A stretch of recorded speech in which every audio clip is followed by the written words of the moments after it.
та бүхэнд энэ өглөөний мэндийг хүргэе. За Монгол улс даяар төрийн албаны ерөнхий шалгалт өнөөдөр буюу 2022 оны 10 дугаар сарын 14-ний өдрийн өглөөний 8 цаг 30 минутанд эхэлж байна. За одоогийн байдлаар Баян-Хонгор аймагт ерөнхий шалгалтыг эхлүүлээд мэдээ өгж байна та бүхэнд. Эхний ээлжинд 28 иргэн ирж ерөнхий шалгалт өгөхөөс 20 иргэн ирсэн байна. За бусад иргэдийн хувьд зарим нь шалтгаантай эрүүл мэндийн болоод одоо бусад асуудлууд байна гэж ойлгож байна.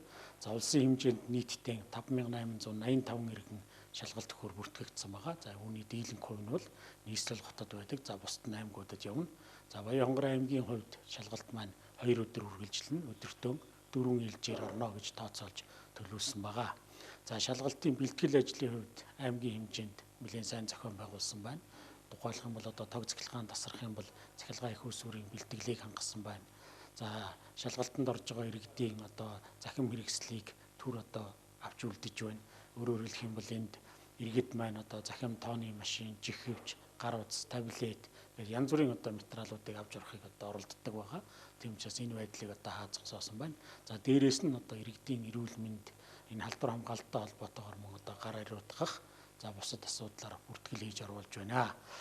За улсын хэмжээнд явж байгаа энэ шалгалтын үр дүнгээс иргэд маань төрийн албанд анх орох иргэний нөөцийг одоо бүрдүүлдэг байж байгаа.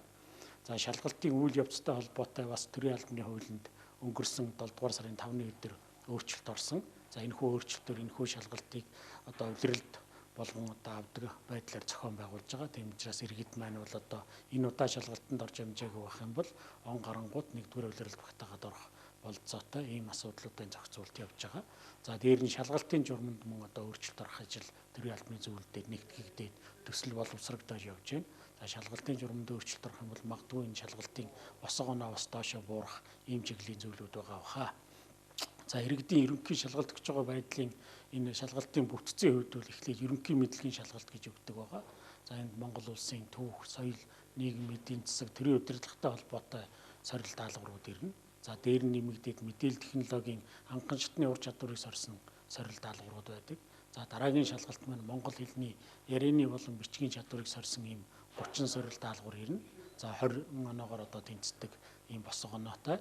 За эцэст нь болохоор зэрэг асуудал шийдвэрлэх чадвар гэсэн IQ чиглэлийн ийм шалгалт ирдэг байгаа. За нийт шалгалтын үнэлгээгээр 65 ба түүнээс дээш оноо авсан иргэн бол энэ удаагийн ерөнхий шалгалтанд тэнцэн тооцогдож за дараа нь төрийн албаны тусгай шалгалтаар төрийн одоо ажил албан тушаал томилогдох ийм зохицуулт бүрднэ гэж ойлгож байна.